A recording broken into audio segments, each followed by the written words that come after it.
حوالات کی صلاحوں کے پیچھے سے میں اسے نماز پڑھتا دیکھ رہا تھا۔ وہ 25-26 سال کا خوبصورت نوجوان قتل کے مقدمے میں 2 دن پہلے ہی یہاں لایا گیا تھا، جہاں سے چند دن بعد عدالتی کارروائی کے بعد اسے جیل منتقل کیا جانا تھا۔ اس کے خلاف کیس کافی مضبوط تھا، اس لیے گمان غالب تھا کہ 1-2 پیشیوں کے بعد ہی اسے سزائے موت سنا دی جائے گی۔ میں ایک پولیس والا ہوں اور پہلے دن سے ہی میرا رویہ اور لہجہ اس کے ساتھ کافی سخت رہا تھا، لیکن اس کے لبوں پر ہمیشہ دل موہ لینے والی مسکراہٹ ہوتی تھی اور ہمیشہ وہ مجھے بڑا سمجھتے ہوئے ادب سے اور نرم لہجے میں بات کرتا تھا، اور مجھ جیسا سخت انسان بھی 2 دن میں ہی اس کے اچھے اخلاق کے سامنے ہار گیا تھا۔ اب وہ سلام پھیرنے کے بعد دعا مانگ رہا تھا۔ میں اسے دیکھتا ہی رہ گیا۔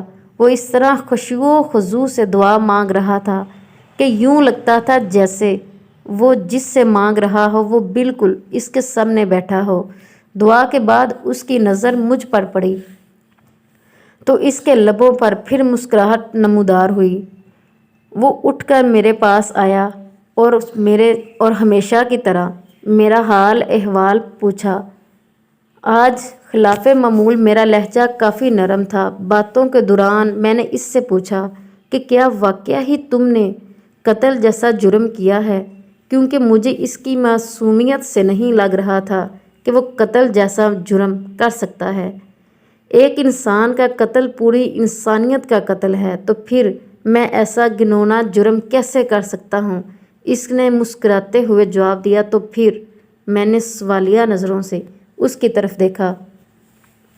جب اللہ اس دنیا میں کسی کو اختیارات دیتا ہے نا، تو وہ اکثر بھول جاتے ہیں کہ یہ اختیارات اللہ کی طرف سے امانت ہیں۔ وہ ان سب کو اپنا کمال اور حق سمجھ بیٹھتے ہیں۔ میرے ساتھ بھی ایسا ہی ہوا۔ ہمارے علاقے کے ایک بااثر انسان نے قتل کر دیا اور اتفاق سے میں وہاں سے چند قدم ہی دور تھا۔ اس نے الزام مجھ پر لگا دیا، جھوٹے گواہ بھی تیار کر لیے اور میں یہاں آ گیا۔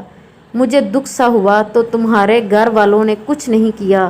گھر والوں نے اپنی سی کوشش کی، لیکن وہی بات، اس معاشرے میں لوگ بھی ڈر کے مارے اسی کا ساتھ دیتے ہیں جو طاقتور ہو۔ وہ پھر سے مسکرایا۔ مجھے اس کے سکون کو دیکھ کر حیرت ہوئی۔ تمہیں ڈر نہیں لگتا کہ ہو سکتا ہے کچھ دنوں تک تمہیں موت کی سزا سنا دی جائے؟ انشاءاللہ مجھے کچھ نہیں ہوگا۔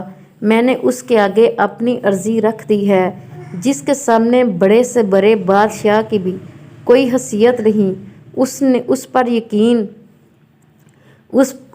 پر یقین لہجے میں جواب دیا۔ میں نے پھر سوالیہ نظروں سے اسے دیکھا۔ میں اپنے اللہ کی بات کر رہا ہوں، اسے میری بے گناہی کا علم ہے اور وہ مجھے کچھ نہیں ہونے دے گا۔ اس کے ہر لفظ سے محبت ٹپک رہی تھی۔ تمہیں یقین ہے کہ دعا سے کام ہو جائے گا؟ اگر نہ ہوا تو؟ میں نے پوچھا۔ جب اس سے مانگا جاتا ہے نا، تو پھر شک میں نہیں پڑتے کہ وہ قبول کرے گا یا نہیں، بس سب کچھ اس پر چھوڑ کر انتظار کرتے ہیں۔ اس کے لہجے میں یقین ہی یقین تھا۔ میں بس اس کے چہرے کو تکتا رہ گیا، اور اس پہ اللہ پر یقین اتنا ہے کہ شاید ہی کسی کو دیکھا ہوگا۔